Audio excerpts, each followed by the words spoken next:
Discharge is an important variable that governs many aspects of stream function, such as habitat diversity and rates of nutrient export.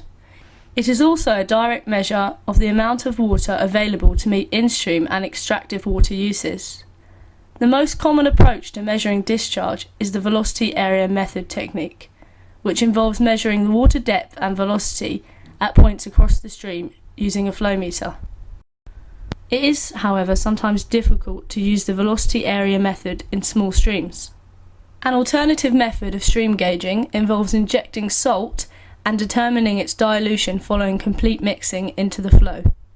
Salt dilution gauging means that the discharge can be measured without wading across the stream, which can be hazardous in many fast-flowing turbulent rivers.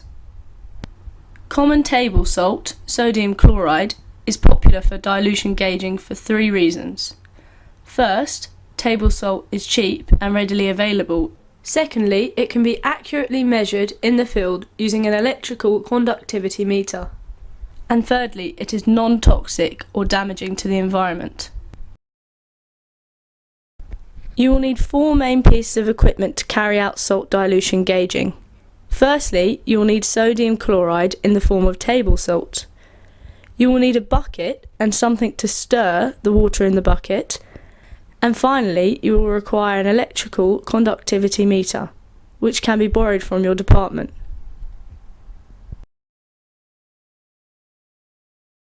The first thing you need to do is to measure the electrical conductivity downstream. You will need to collect a bucket of water, like you can see Lucia doing here. You then need to dissolve a known quantity of salt into the bucket of river water that has been collected. Here you can see Rachel adding 1 kilogram of salt into the bucket of water.